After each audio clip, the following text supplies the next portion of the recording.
Is Europe Central the greatest historical fiction of all time? Today, we're going to discuss that topic. Welcome back to the Life on Books podcast. My name is Tony. With me, as always, is Andy, a.k.a. Metafictional Meathead. Andy, how are you? I'm doing well. We're both wearing gray. Yeah, but mine's a darker shade. If anyone noticed, we were wearing the same colors Very almost similar palettes. every week. Yeah. Last week we didn't, but the irony of it is I could just walk upstairs and change my shirt because we're at my house. But It's a gray day here in New England, so that's right. At least we have opposing colored caps Yeah. here, Christmas colors. So 'tis the season. yeah, so today we're going to be doing a deep dive on Europe Central by William T. Vollmann. It won the 2005 National Book Award. It is a historical fiction that uses World War II as the backdrop, but really focuses in on some characters, some real life characters that you may not have heard of before. So today we're going to be talking about the book, what we thought about it, what we liked, what we maybe didn't like, where it kind of ranks in this genre of historical fiction, and maybe also compared to some of other Vollmann's works. And we will try to keep this spoiler free. If there's any spoilers, we will preface it before we say it. But let's start with our weekly reading update. And of course, share in the comments what you've been reading lately. But Andy, we'll start with you. So obviously, recently finished Europe Central. Yep, yesterday, right? Yesterday. Fantastic.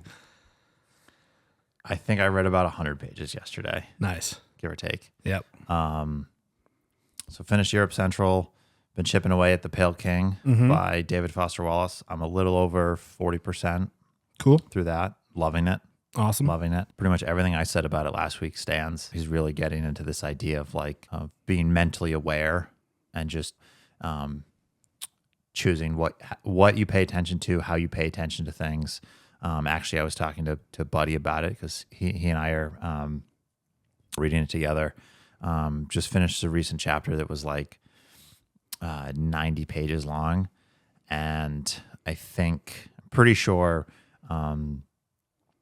that particular chapter that I just finished was pulled out and published separately as a novella. Oh, okay. Under the title "Something to Pay Attention to." Oh, did not know that. So, at least I'm pretty sure that was the chapter. Gotcha. Yep.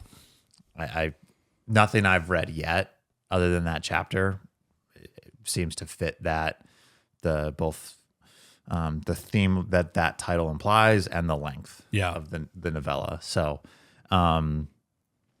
but yeah, that's kind of where how things seem to be going. Kind of just choosing what you pay attention to. Yep. Which as an idea, I'm really enjoying. I read the first the first chapter. I don't really know if there's stories or chapters or what yet, but started Butterfly Stories, also by William T. Vollmann. Yep. Seems pretty cool. Again, I've read 20 pages, so Yeah. don't have much to say beyond that. And I have not picked up Frankenstein since we last spoke, Damn. which I don't think is going to be a shock to anybody. Nice. You should. There's tons of audiobook recordings on YouTube and stuff because it's public domain. Right. You should just throw it on when you drive to work or whatever. Yeah, maybe. Just stay in the loop, I guess. I've also been reading Frankenstein. That is our book club choice for the month of November. A lot of people, of course, if you're not in the club, you don't know how it works, but a lot of people are like, oh, I wanted to join for Frankenstein, but I missed the start. We spread these books over a month, and It's a short book, so you could hop in pretty late and get caught up. Also, we have the live calls weekly for that week's assigned reading, but we also have specific threads on our Discord server set aside for these sections. And so people all the time, I mean, there's people that months later will read a book, hop in there, and get the conversation going again. So you can always join and get caught up. And for the month of November, we are donating $10 for every new member that joins to First Book, which is a nonprofit organization that helps get books and educational materials into the hands of kids from low-income communities, which is great. And actually, since we announced that, quite a few people have reached out and were like, "Oh, I've been donating to First Book for years. They're fantastic." So cool. yeah, I think what I should do is just bring Frankenstein to work so it can be my lunch break book. yeah. I mean, it's not really that difficult of a read. The chapters have been relatively short. Chapters so are short, so you can just read a little bit, put it down. Yeah. Yeah. So If I remember tomorrow morning, I'll do that. yeah, and I mean, I think neutral on it. Like, I don't love it, I don't hate it. But the discussion we had around it on the first week calls was fantastic, and we had our largest book club call ever. There was 37 people Wednesday night. That's pretty cool.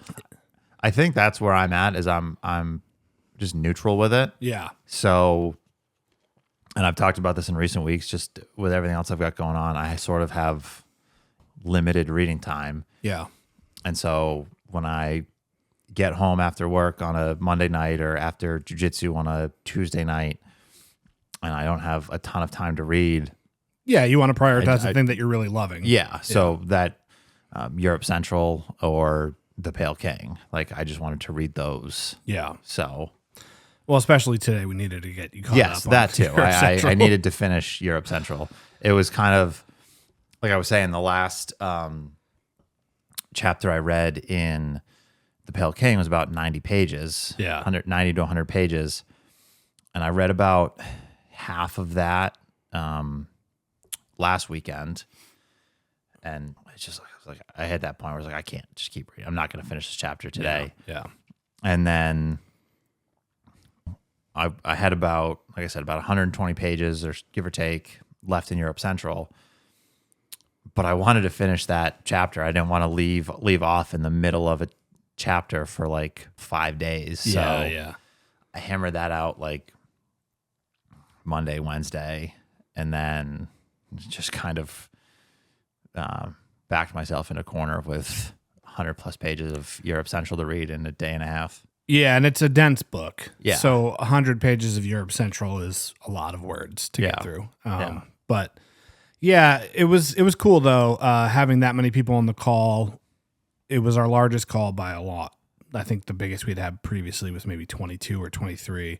Of course, when we have the calls, not everyone participates. A lot of people just log in to listen to the discussion. Yeah. But everyone that did speak was great about just being mindful of the time and making sure other people had an opportunity. And then the morning call, as often happens, just takes such a drastically different route, even though I use the same questions that I prepared for the evening call. And a lot of people have been kind of pressuring me to record the morning ones as well and post those too. But yeah, it's just, it's a little tricky because then I'm like, all right, do I just post two separate recordings or do I put them into one file and then people can watch them back to back? So I got to kind of figure out the logistics of it. But anyway, yeah, so I've also been reading Frankenstein. I did finally finish Poor People by Vollmann. Very good. Drastically different from Europe Central. Yes. Obviously the subject is different, but pretty much everything he's written is drastically different from Europe Central. Yeah. Well, I also started Horse for Glory last night. Oh, awesome. And I read maybe the first 25% of that, and that I'm loving. Yeah.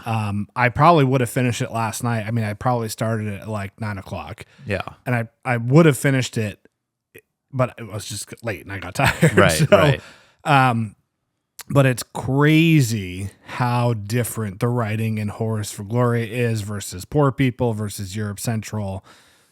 So my dude's got range. Yes. And I didn't really have too many preconceived notions about Horse for Gloria going into it, but I was very surprised how it is a lot like that grit lit style. Yeah.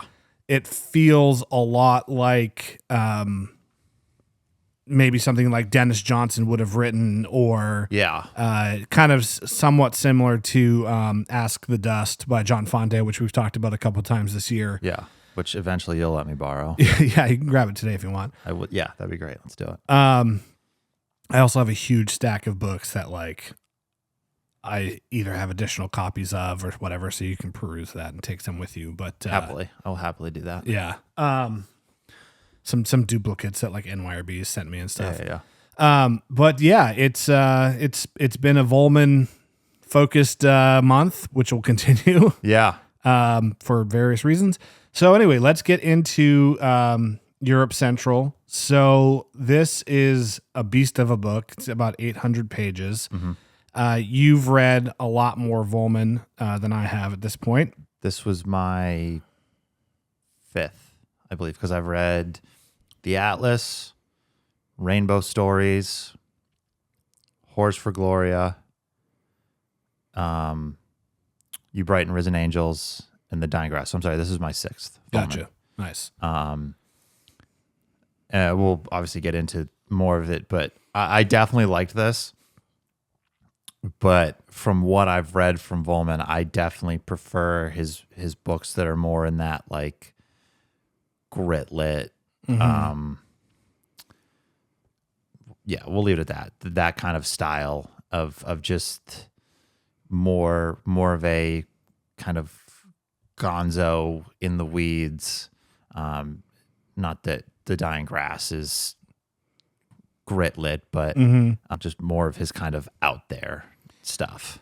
Yeah. So Vollmann is extremely prolific. The guy's written so much, and a lot of his books are very long. Yeah.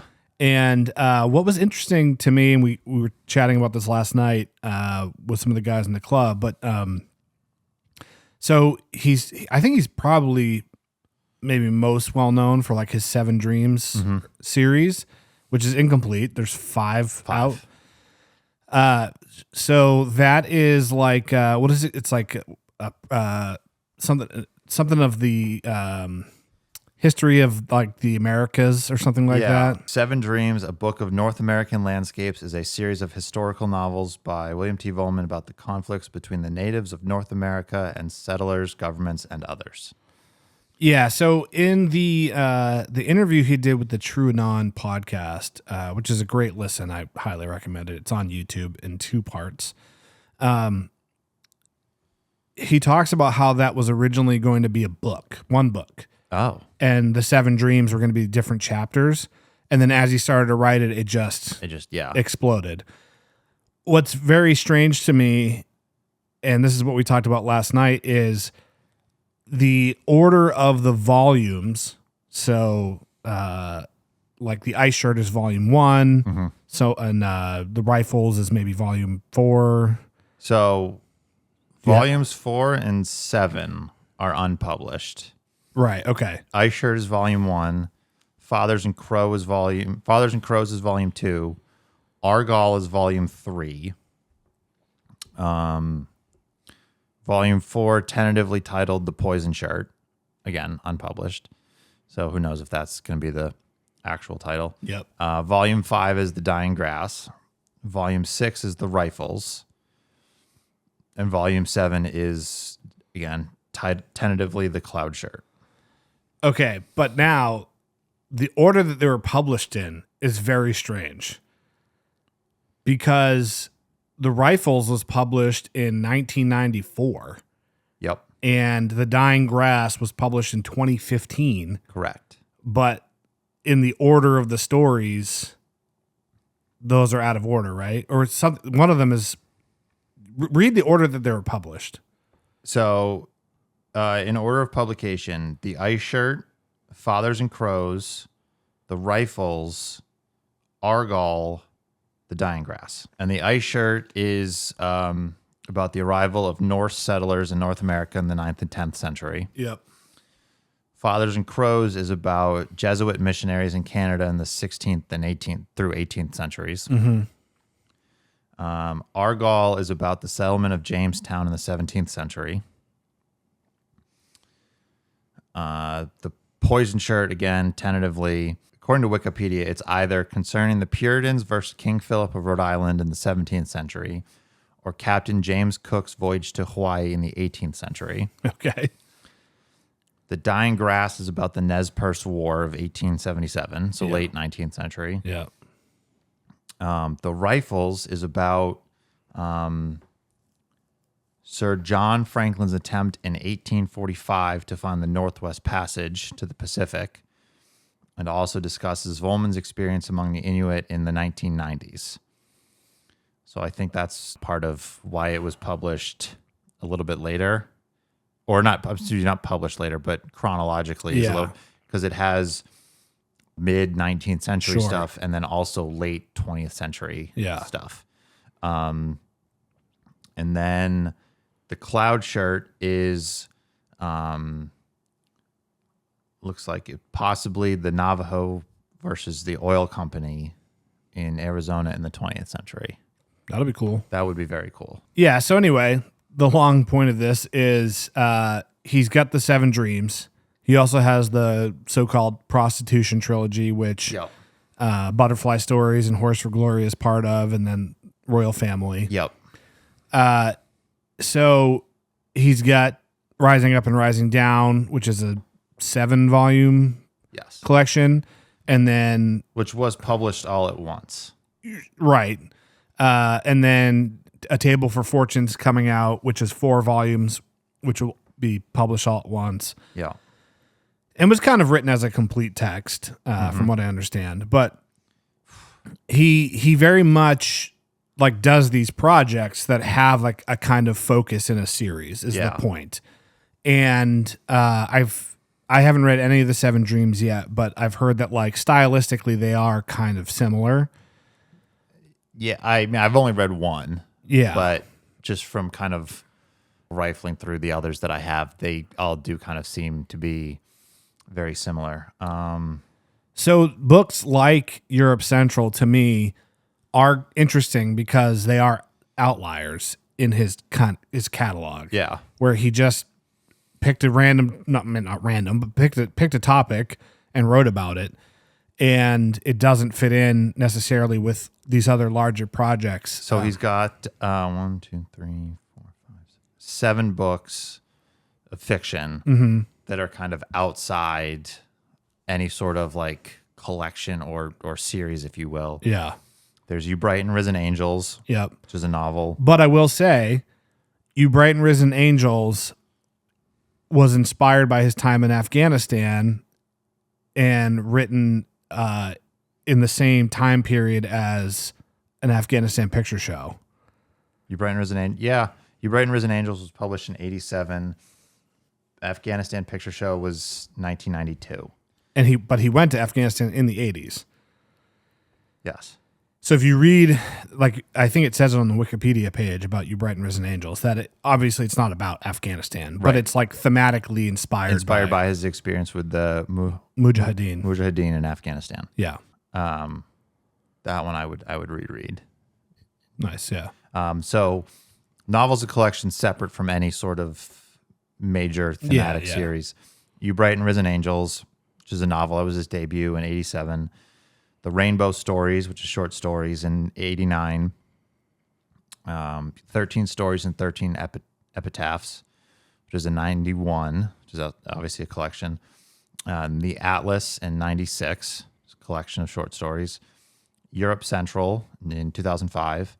Last Stories and Other Stories in 2014. And The Lucky Star in 2020. And then there's The 7 Dreams, which Is The Lucky Star a novel or is it short stories? it's a novel. Okay. I have a copy. And then there's The 7 Dreams, which we kind of already went over. Yeah. The publication dates. The Prostitution Trilogy, Horse for Gloria was in 1991. Butterfly Stories was 1993. And The Royal Family was in 2000. And then there are tons of nonfiction. I won't get into them all, but 1, 2, 3, 4. We'll say 11 because these other 2 are essays. I mean, I'm sure they're fairly long, but Yeah, but they're not not. standalone publications, Yeah. right? Yeah, they're probably in like they were essays published in Harper's, yeah. in 2019 and 2023. nice. Yeah, he talks about those in Poor People. Yeah, plus there's a list on his Wikipedia page of like rare stuff that you can't Right, find or right. hard to find. And then he's published books of photography. Yep. And Shadows in Love, Shadows in Loneliness, which I should have brought over. Yeah. That one's awesome. There's quite a bit of photography, about 100 or so pages of photography in Poor People as well. Yeah. Which really adds a lot to the story in the book, Mm-hmm. because he'll mention an interaction with somebody and then there's a photo of them and you can really Yeah. get a feel for what he was going through. Yeah. And who he was talking to. So, yeah. So these standalones, I think, are interesting because, I mean, you could write a 7-book series about World War II. Yeah, for sure. But he really honed in on kind of one specific character, which was Dmitry Dmitrievich Shostakovich. Mitya. Mitya, the Russian composer, quite famous, I suppose, if you are into classical music, which I'm not really. But the book flip-flops between the Soviet perspective and the German perspective in World War II. What I really loved about the book, and I want to hear what you enjoyed about it as well, but what I really appreciated was that, especially as an American, so much of what we learn about World War II history and so much of what's written about it now is about the American perspective. Yes. And it's very much like, oh, Hitler was a bad guy, so we flew over to Germany and punched the Nazis in the face and saved the day, which there was so much that happened before we got involved. Right. And while we certainly helped secure victory against Nazi Germany, we certainly were not the, I don't think we were the linchpin. No. I would say that would probably be the Soviets. Yeah, definitely. We kind of were like the cleanup crew almost. Yeah. So, but yeah, so it was just cool to read a book that's written more from the perspective of those two groups rather than our own.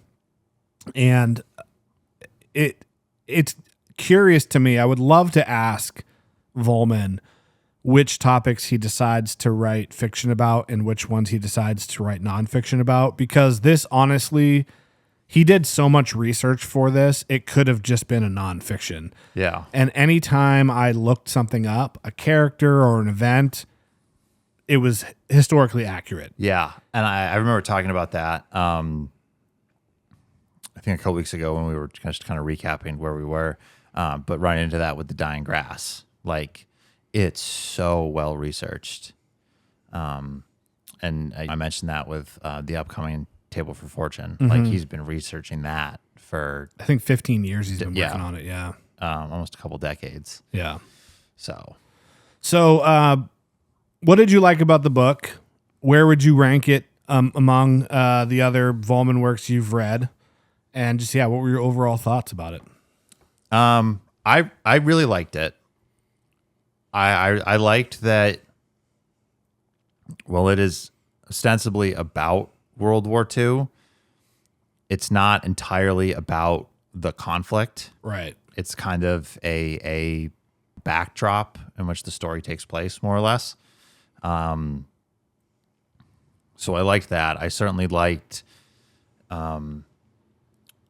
most of the narrative about Shostakovich and kind of his trying to morally balance, like, creating good art and the pressure he was under from the Soviets to create art that was in line with the party and promoted Stalin and Soviet Russia. And then his own interpersonal conflicts, and just kind of,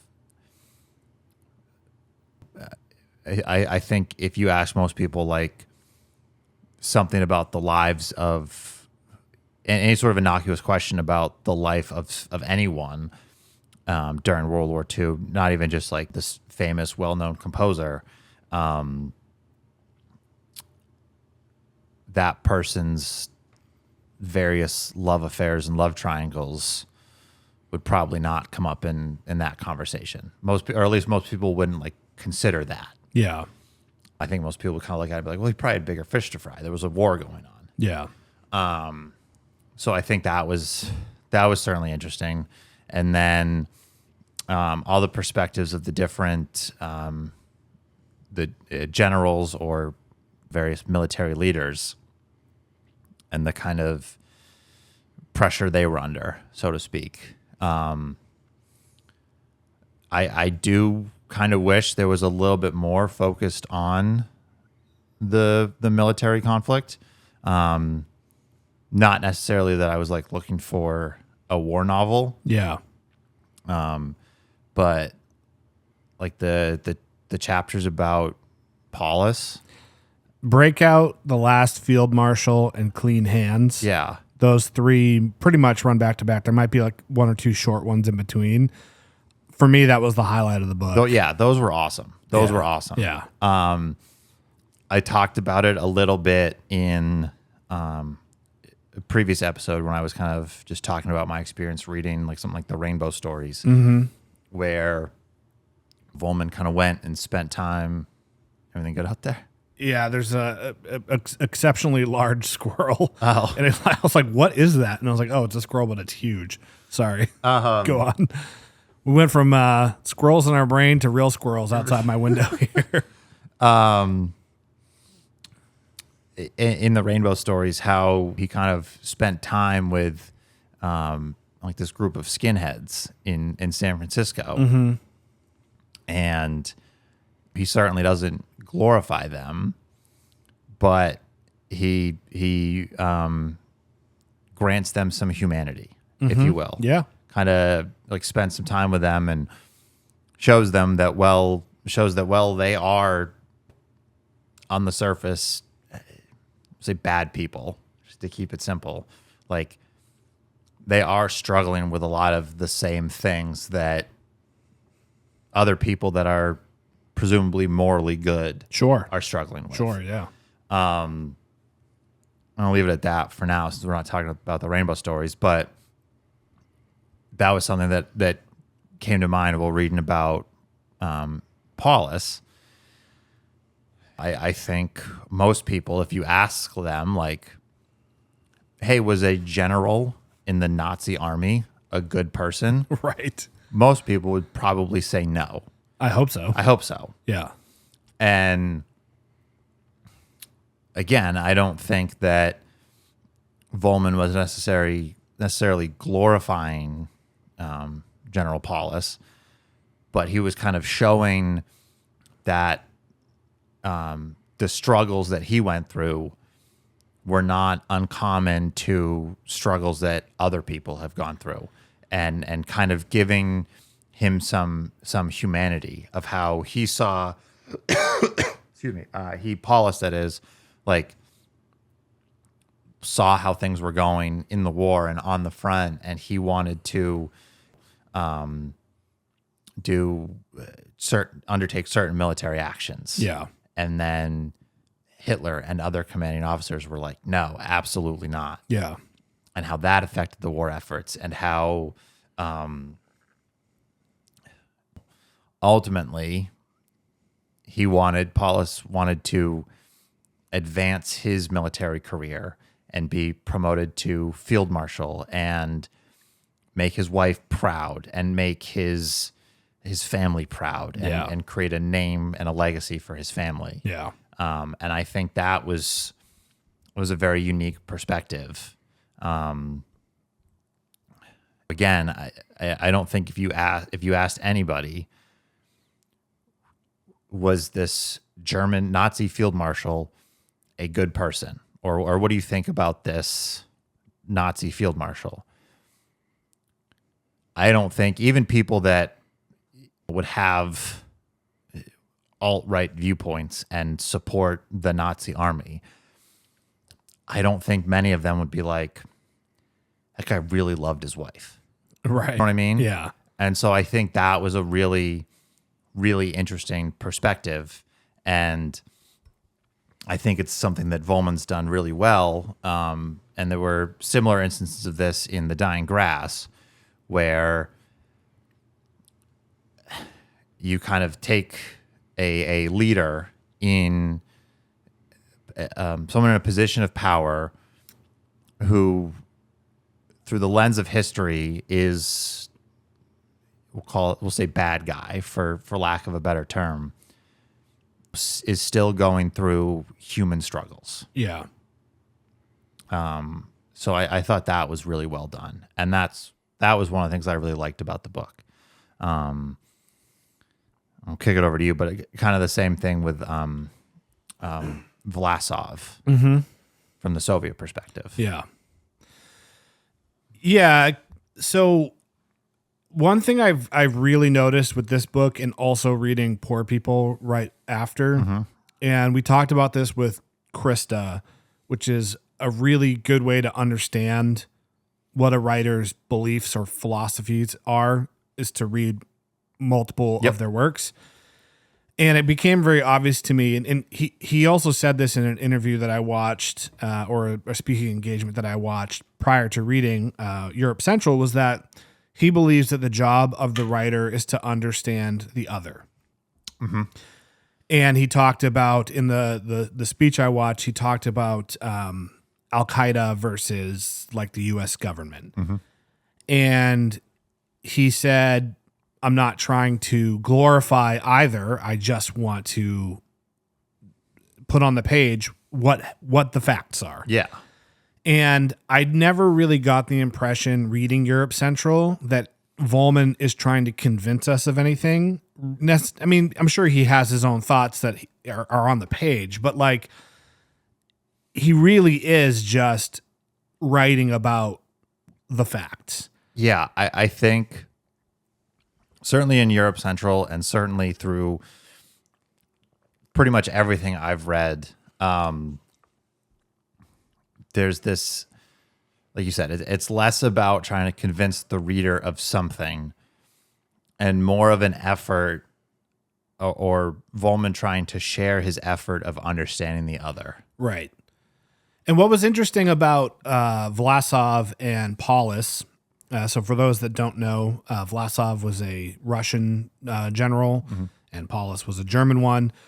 And both of them, I would say, are kind of like less prominent figures in the war. With Russia, you hear more about like General Zhukov. Usually, he was pretty prominent in the Battle of Stalingrad, I believe. And then I'm not super up to speed on Nazi commanders, but like, I mean, you get the sense in the text that there were people that were kind of more heralded than Paulus. But their trajectories were almost mirror of one another, despite one of them coming from the Soviet regime and the other one coming from the Nazi regime. So I really think that in that instance, he did want to show like it. I mean, obviously Nazis are bad guys, right? Very clear cut. But like a lot of times we think like, oh, the Soviets, they were part of the Allies during that time, and it's like, well, life in Soviet Russia was also not great, quite bad. Yeah. And I think again, that's something that is kind of this connecting link between a lot of his work, is that it's certainly more of an exploration of that gray area. Yeah. Well, I think that those 3 chapters, Breakout, The Last Field Marshal, and Clean Hands, and also The Red Guillotine, which happens a little bit later in the book. That was a great chapter. Those really highlight that moral ambiguity. Yes. And a couple of people DNF'd this book in the club pretty early on. And I told some folks, I said, look, you could do worse than to just read those chapters.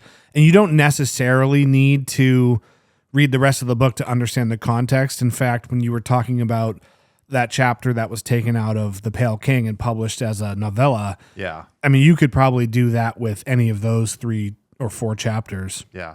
I'm just looking now because I kind of forgot exactly what Clean Hands was about. Kurt Gerstein. Yes. Yeah. And looking at it now, it's all coming back to me. That chapter was awesome.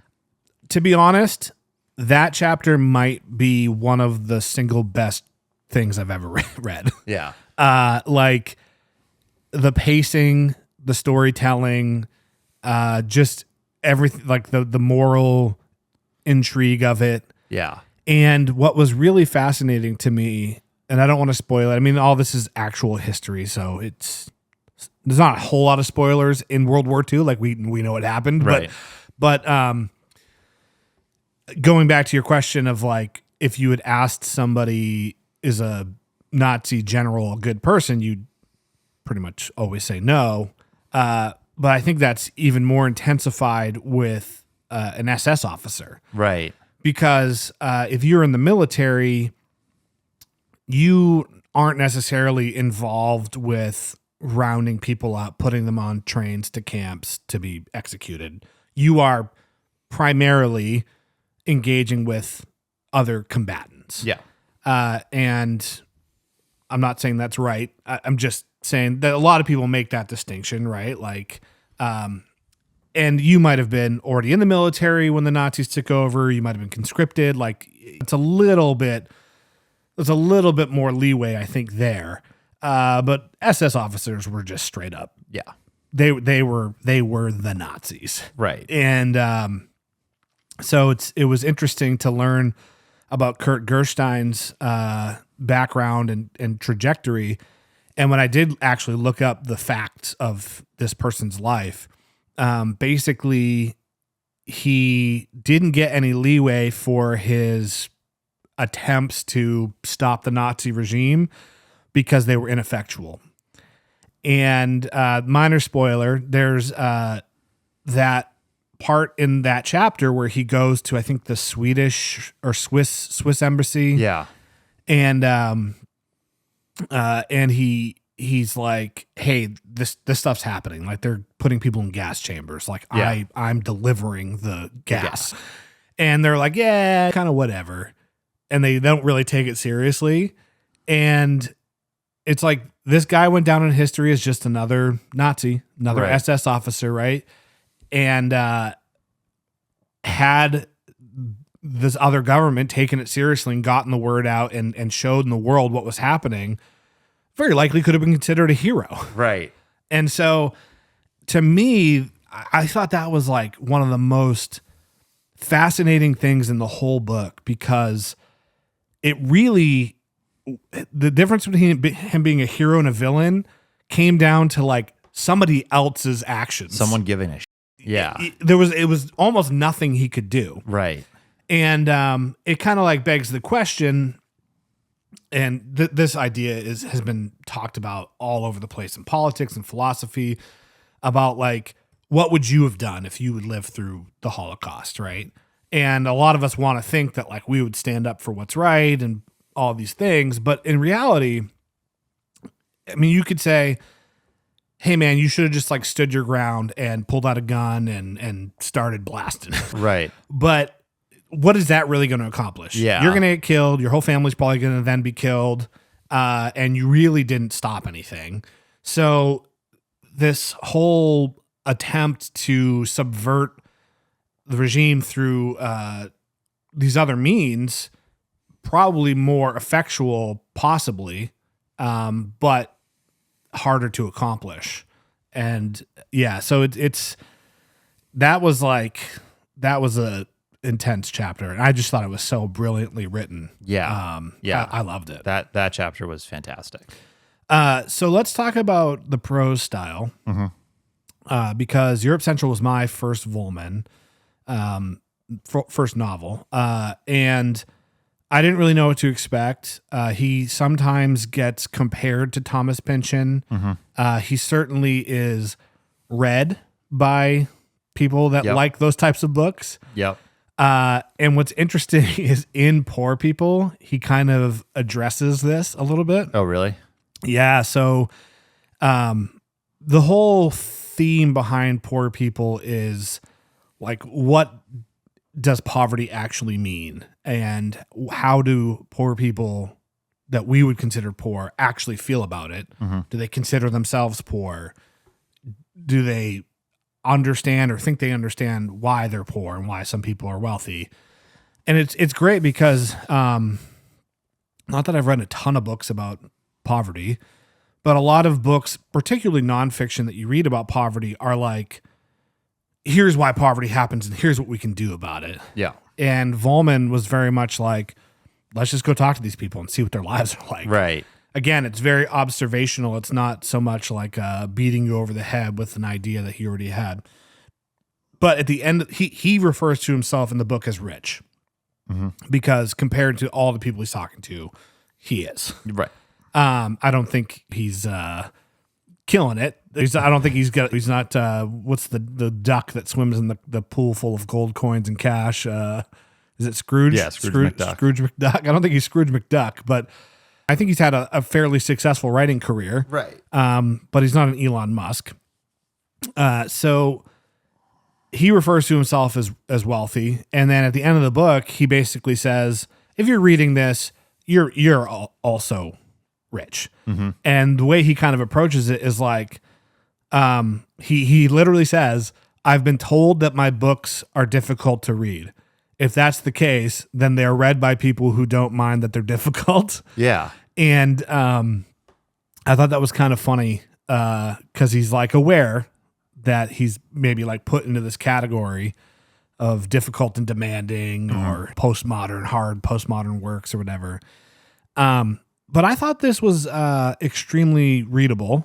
I would agree. I didn't think it was that challenging. I think if you haven't read anything at all like this, it would probably be tough at first. And if you're not used to like the no quotation marks, minimal punctuation, it would also be tough. But at this point, for both of us, I think that's kind of like standard fare. Yeah, that's not really a difficult thing for me anymore. I mean, sometimes it maybe takes a little bit of time just to like get the rhythm and kind of understand when it's switching in and out of dialogue. But once you find that, it's old hat. Like, it's not a thing. I think he wrote each voice very distinctly as well. Yes. Especially Shostakovich. Yes. With his speech patterns and thought patterns. Yeah. I thought that was very obvious. But what did you think of the prose overall? And is it similar to like The Dying Grass or some of these other works? I can tell you immediately, it's much different from Horse for Gloria. Yeah. I think it was similar to The Dying Grass. I wouldn't necessarily call it matter of fact, but it's not this long, winding complexity. But even though there are like some longer sentences, some longer thoughts, things like that, but is kind of to the point. It certainly is different from what like something like it's been a while since I've read You Brighten Risen Angels, but that is certainly a longer, more complex and dense prose style than something like this. Yeah. What I loved about this book is I agree it is very matter of fact or straightforward. But then he mixes in just these like single sentences that I just think pack so much of a punch and probably wouldn't in isolation, but because they're mixed in with something that's a little bit drier. I think, we talked about this a little bit last week or the week before.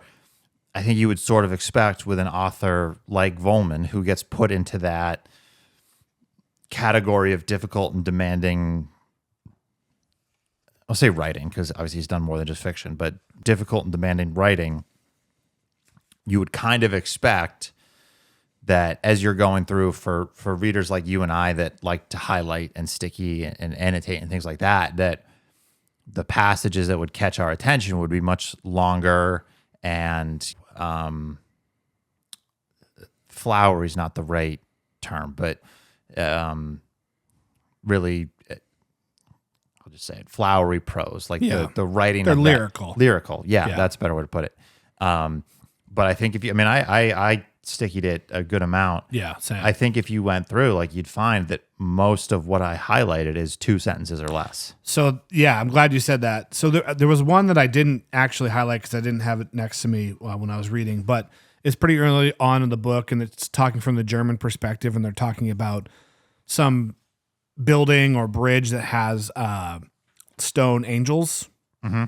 And he said the angels had to fly away or else go smash. It's metaphorical, right? Because it's like the angels have left, our guardian angels have left our city and left us unprotected. But also Like what? Just a big, powerful punch of a sentence. And then like right here is a great example. I highlighted 3 words: falling walls applauded. Yeah. And it's talking about a battle, and it's like falling wall. It's like, damn, that's such a clever sentence. And then I'll let you read one, but this one here also stood out. The last thing he saw in the city of his birth was a half-melted machine gun barrel in the snow, snake twisted like the mouthpiece of a bass clarinet. Yeah. That's sick. Right. So here's a couple. These are from the Opus 110 chapter. Oh, wow. Okay. So this is, most of this chapter takes place after the events of World War II. It's kind of all of the Shostakovich's personal struggles that we sort of alluded to kind of coming to a head after the events of the war. And he's kind of grappling with his life and the choices that he's made and things like that. So here's this one. We prefer our personal tragedies because we're all cowards and bastards. Yeah, it's great. Great. And then here's another one. And I didn't highlight this part, but I love that the kind of recurrence of that sort of bulletin that gets highlighted where it's either life has become bitter, comrades, or life has become more joyful. So actually, I'll just read the whole thing. Make sure you're on that mic. What he wanted was to get drunk. He wanted to pass out. He dreamed that a skeleton was beckoning to him. Life has become bitter, comrades. How long can a soul struggle and strain? Yeah. Brilliant. Yeah. It's so good. There's so much of that in here. I probably could have flagged twice as much as what I did, but also it's just such a dense book, and we did it over 5 weeks with the book club, so I was trying to stay on schedule. Yeah. Here's another one from Opus 110 that was great. What if there were no difference between people who created bit by bit and people who murdered piece by piece? Yeah. Man, there's just so much. Yeah, I could just flip through and here's this one I loved. Opus 81 was good music grayed down for the sake of survival, grayed down to gaudy gold. That hits home right now. Yeah, right. Okay, here's a longer one that I will finish. I'll end my quote reading on this one. This is the opening passage from "We'll Never Mention It Again." Oh yeah, that was a hard-hitting chapter. Yeah. Every time she said no to him, that no was as perfect as her cheekbones. There was about her something comfortably immovable, reassuringly merciless, still, silent, slender, and incorruptible, hence ultimately fragile. Since she was too good to bend, she would have had to shatter if she'd ever said yes, which was why to the very end he remained able to be proud of himself for accepting her refusals with his best if fallible grace, loving and respecting her all the more for not giving him all of herself. He cherished her, so he must cherish the coherence which she created with the other man and which his touch would accordingly have broken. He loved her. He would not damage her. Yeah, it's incredible. Yeah. Here's another just one-liner. Dead men are no longer interested in military history. This is just like, he used that kind of stuff to such great effect. Because you'd be reading and it's like, oh, then this person called this commander and Right.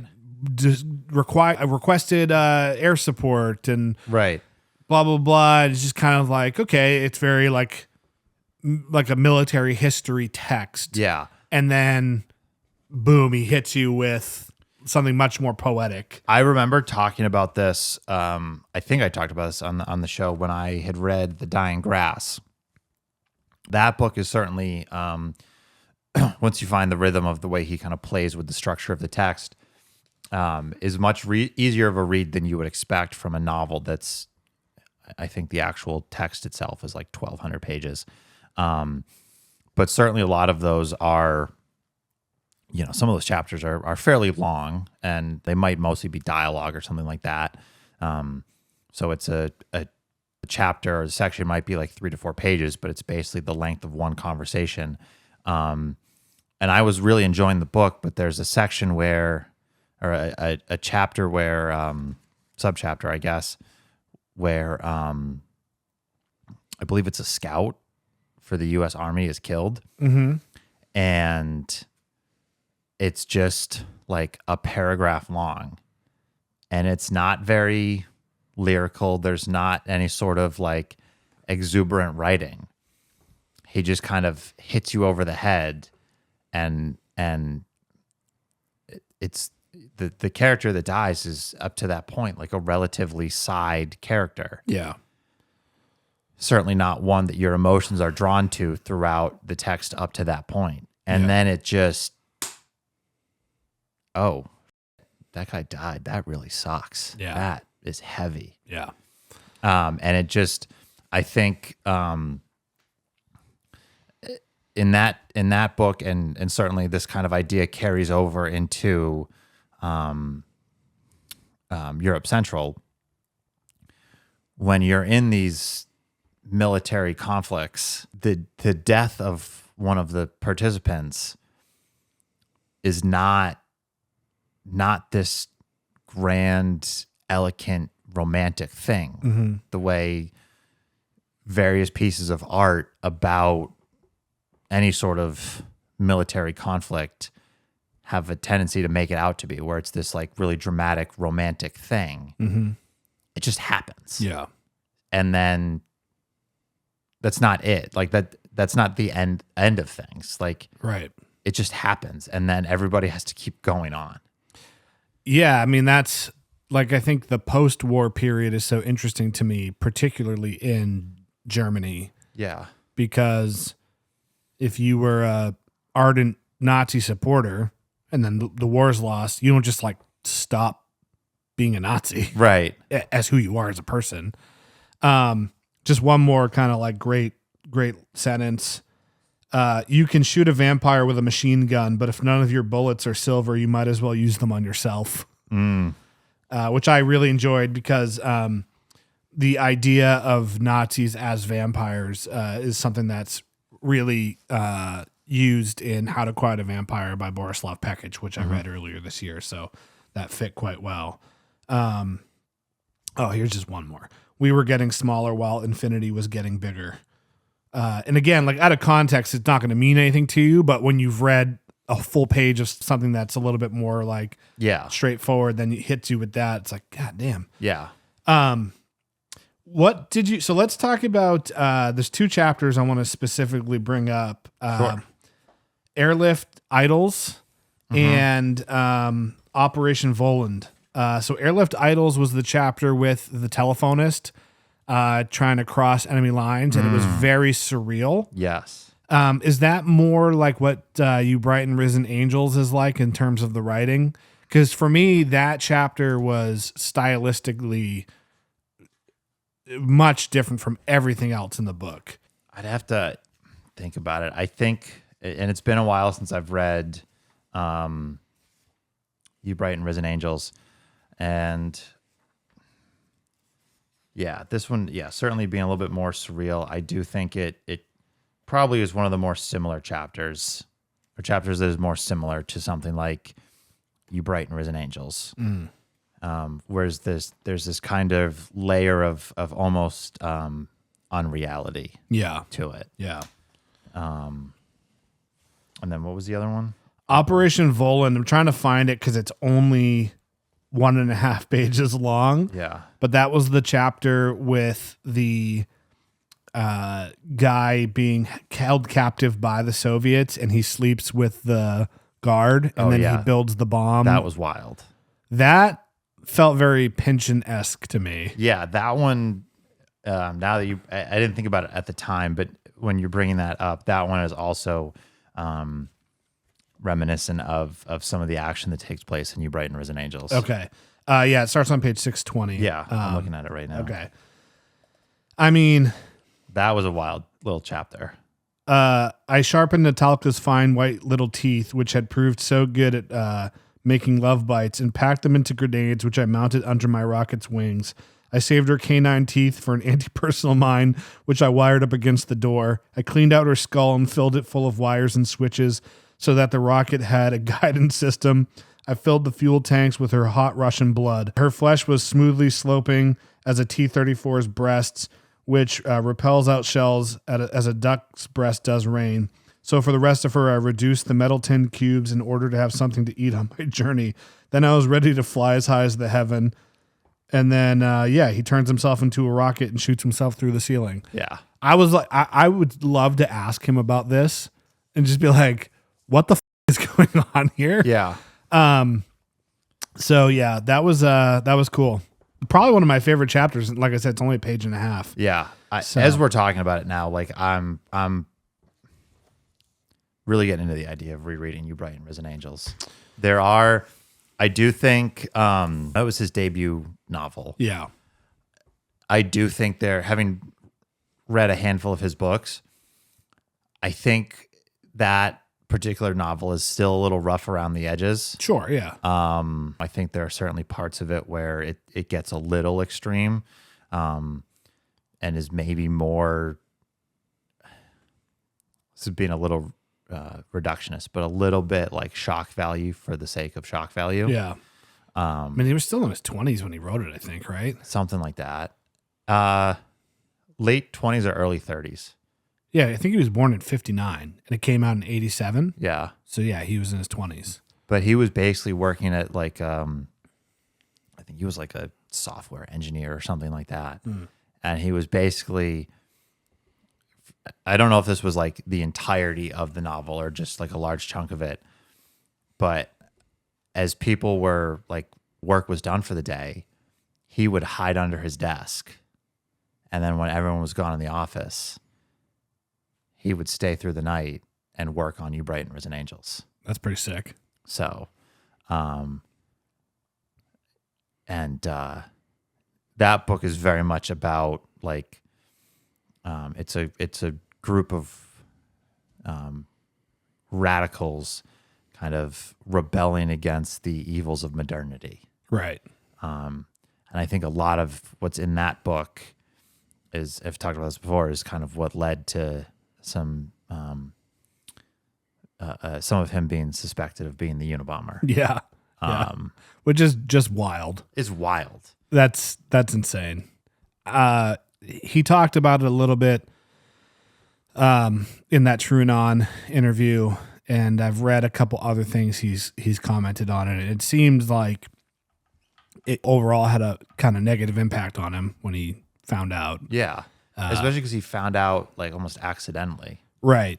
From the Freedom of Information Act, he was able to like look himself up. Yeah, he was just kind of like curious. Like, Yeah. I wonder if people have talked about me. Yeah. And then he found like this whole file where they were like, is this guy the Unabomber? Yeah, and he talked about it in that interview about how they really, which is to no surprise at all, but they really like distorted some things that happened to make him seem like a sketchball. Yeah. But with that said, I mean, that's like, what a thing to have on your resume. Like, I was suspected of being the Unabomber. I'm certainly not at all surprised by the idea that the various intelligence apparatus distorted his work, his ideas, things that happen in his life. Yeah. But also, similar to what I said about Libra a couple weeks ago, obviously a work of fiction, but I don't know how someone can read that book and then go, yeah, what they told us is definitely the truth. Right. I'm not sure how, I don't think anyone that reads You Bright and Risen Angels is going to come away after reading that book and come away with the idea that, yeah, this author is a fan of how things are going. Right. You know what I mean? Right. So there's certainly, it's very evident throughout reading that book that Vollmann is not a fan of the system. Yeah. I mean, I think I talked about it, whether it was just telling you or on the air, whenever I read that book, kind of the prominent antagonist, if you will, is this guy that runs a power company, electricity and kind of doing all of that, and kind kind of this symbol of this sort of capitalistic and corporate evil. Mm-hmm. And his name is, I don't remember his first name, but his last name is White. So the name of his company is White Power. Oh, good.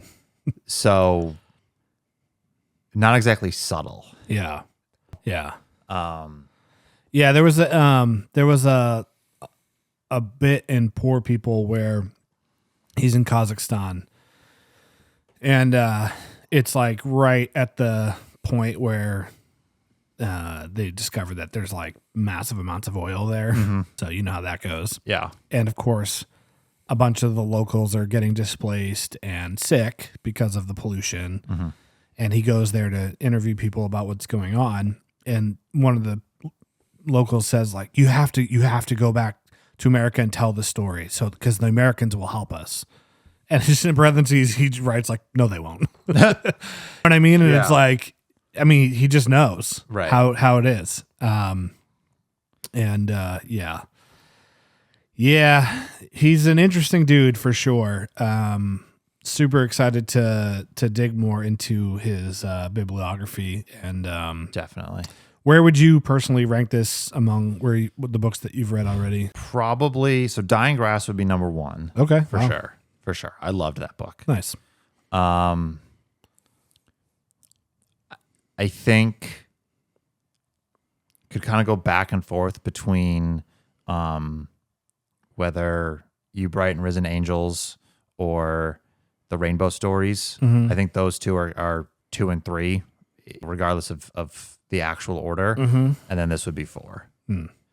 I certainly enjoyed this book a lot. I got a lot out of it. It was a great read. But like I said earlier, like I think it could have been and this is me personally, my opinion's my taste. I think it could have been a stronger, more compelling novel, or I would have found it more compelling if there was a little bit more about the conflict. It was very much focused on Shostakovich. Yes, which I was a little surprised by. Yeah. Certainly, and you and I talked about this personally. I found the early chapter, Opus 40, amazing. Yeah. Kind of him, Shostakovich, balancing his efforts to create art and appease the Soviet government, and also balancing his or reconciling his various love affairs. And then at the end, when it gets to Opus 110, I still found that like a very interesting chapter, and was very much moved by a lot of the emotional, personal struggle he went through. Yeah. But I didn't really care as much. Yeah, somebody in the book club, Kevin, had mentioned that he thought maybe the book was written in the same structure as a symphony, which I think is probably the case, because a lot of times with that type of music, there's like a central melody or refrain that might go away for a little while, but then kind of like comes back and like really crescendos at the end. Yeah. Which is certainly how Shostakovich appeared in the story, which was he was pretty prominent in the middle, then faded away, then was like feathered in here or there, and then obviously Opus 110, which is probably the longest single chapter in the book. It's up there for sure. That's right at the end. It really focuses on him, and so do some of those subsequent shorter chapters. So Opus 110 is a little over 100 pages. The Palm Tree of Deborah is probably up there too. Palm Tree of Deborah is about 80 pages. Okay, yeah. Breakout, about 70 pages. Yep. And the last Field Marshal, 90-ish. Yeah, so Opus 110 is the longest. The longest. Yeah. I do think it was really, really interesting, kind of showing that perspective that although the war was over, the internal struggle of living in living within one of the regimes that was participant in the war. It didn't really change much. Those for struggles people. didn't really end. Yeah. In some ways, that got worse. Yeah. I think we sort of talked about this earlier. I think if you ask people like, or kind of this general view of like, the war ended and then everything was great. Right. And I think there has been enough written about Soviet Russia that's kind of pulled back that curtain and shown that that's not true. Yeah. But it was really an interesting, like, had to have a personal account of that. Yeah. It took up a little bit more of the actual narrative of this book than I would have preferred. But again, like, it was a really strong and well-written section. Yeah. I had just gotten to a point, and especially maybe I would have felt differently had I not had to read all of it in like a day and a half. Yeah, for sure. But as much as I was enjoying the book, and I think Buddy shared a similar feeling, as much as I was enjoying the book, I kind of got to a point where I was like, okay, let's wrap this up. Yeah. It's funny. He also addresses that in Poor People in that same section where he's talking about like the people that enjoy my books, like difficult books, apparently. Yeah. He said, he basically said, and I knew this, like you don't write a 7-volume, 3,000-page work on violence unless you just write the books that you want to write. Right. But he said, I write the books I want to write. Right. If you like them, I appreciate you. If you don't, I don't hold it against you. Yeah. And I love that about him. I think that's one of the biggest appeals. And I feel like a similar way about Infinite Jest. I think it's a brilliant book. Did I love all of it? No. Right. There were parts of it that I thought were frustrating, that I thought, okay, let's move on here. Yeah. But I just can't help but appreciate and be enamored by someone that just unapologetically wrote the vision that they had. Yeah, and I think someone like Wallace was a little bit more vocal about it, about this idea that, like, or at least it's more discussed when it comes to Wallace's work of like, I'm not just going to serve this to you on a platter. So Like, Vollmann says something similar in Poor People. He's like, I think he said like, I can't stomach the idea of like writing for a market or something like that. And it's like, of course you need your book to sell so you can live if you are sustaining yourself as a writer. However, I do love that it's like, no, I'm not going to kowtow to what people think the book should be. Because at that point, well, then you go write the book. Right, exactly. You write the book you want to write. Exactly. I think, I don't remember if it was on the specific episode of the 2-month review that I joined for Vineland or just one of the other ones that I was listening to get ready for that. But Chad said something about, and this is about Pynchon in particular, but it kind of is in the same vein of what we were just talking about with Vollmann and Wallace. Pynchon does a great job of writing characters that would not give a shit about his books. Right. They would not read them. They would not understand them. Yeah. Things like that. And I think kind of what he was talking about is there are like so many authors that, or instances of authors that write these characters that would romanticize and absolutely love the author that's writing them. And it kind of takes away that authenticity of the work, because in a sense, the author is just creating someone that's going to fillet them.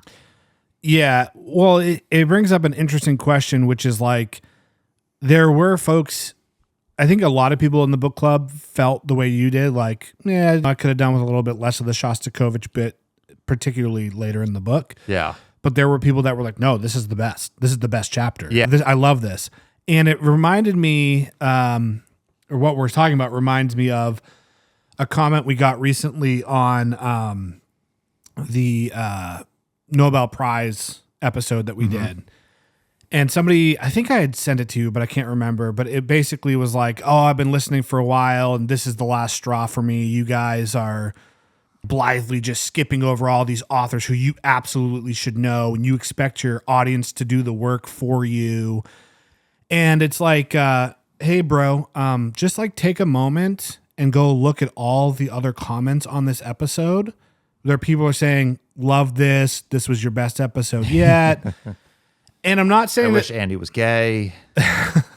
I'm not saying that, like, basically the point is the amount of hubris you have to think that, oh, this thing, I didn't like it, so therefore it should change.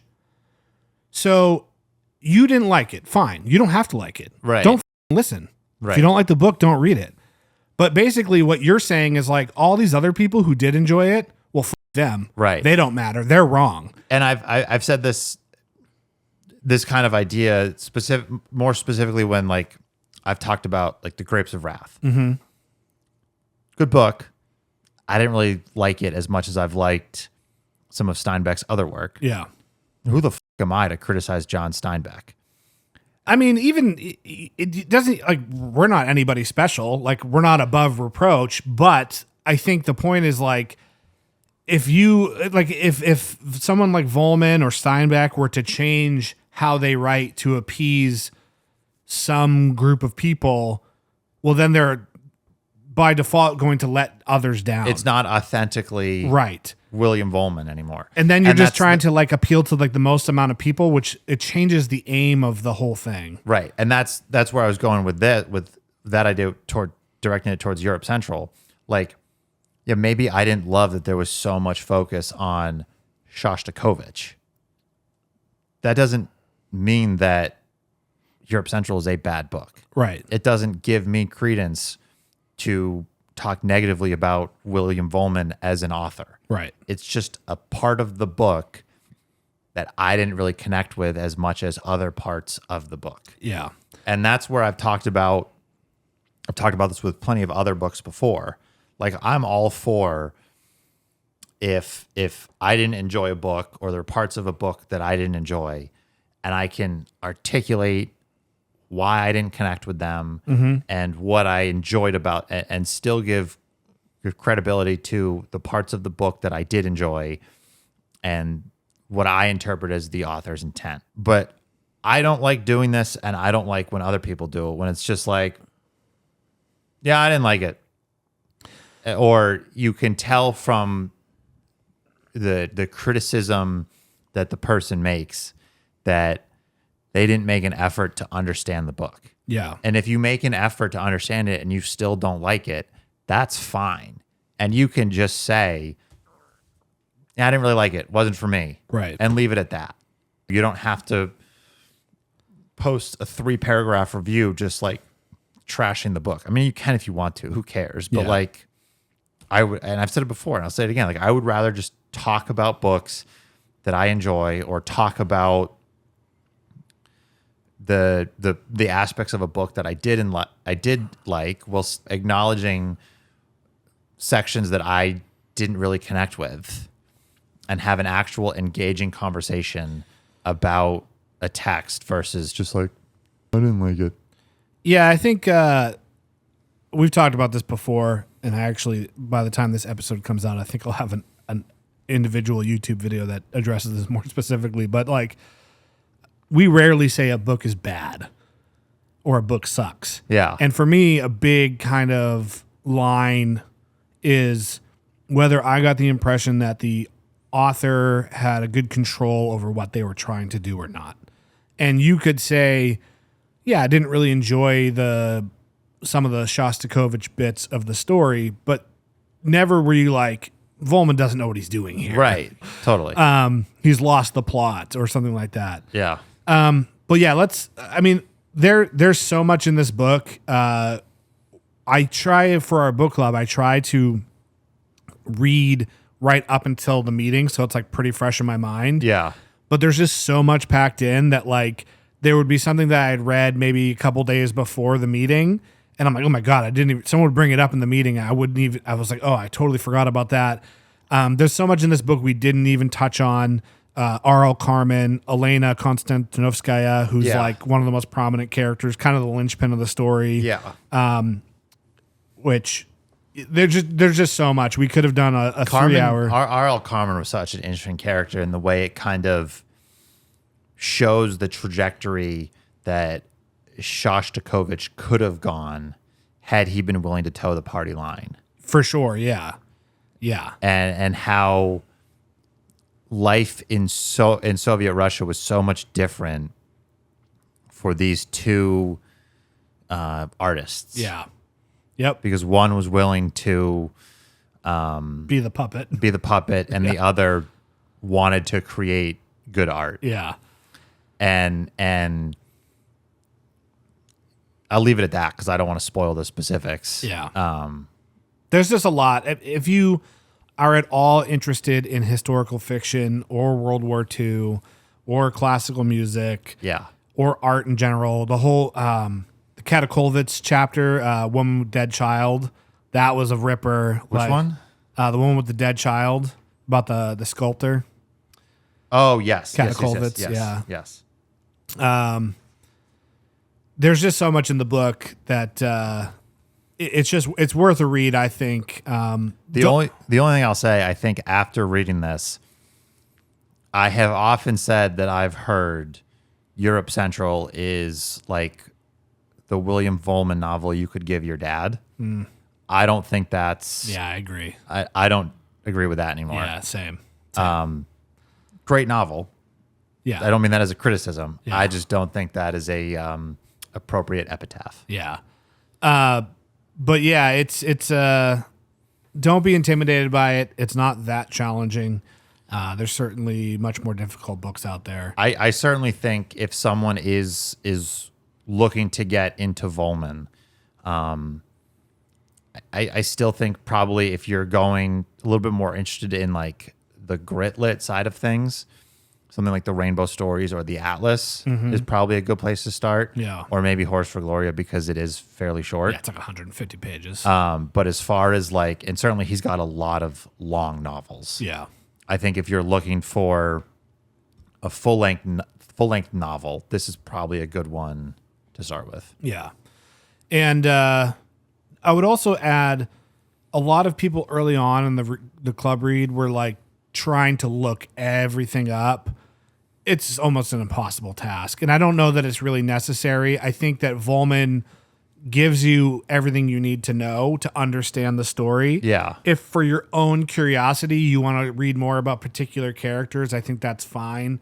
But I don't think it's a requirement that you stop and look up every date and every battle and every character and every... I think it's twofold because just having read plenty of Vollmann and knowing about Vollmann, like I trust that he's done the research. Yep.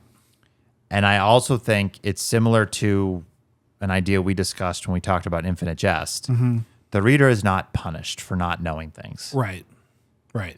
So I think it goes back to what I've said about plenty of other books. Like if there's a historical episode or reference that really interests you, then you can go back and then you, by all means, go research it, go look it up, go learn about it. Yeah. But if there's certain things that like you just don't know the historical background, but it doesn't really move the needle for you intellectually, just keep reading. Yeah. And in the sources section, there are some pretty thorough notes to add context. So, all right. Anything else you want to say about Europe Central by William T. Vollmann?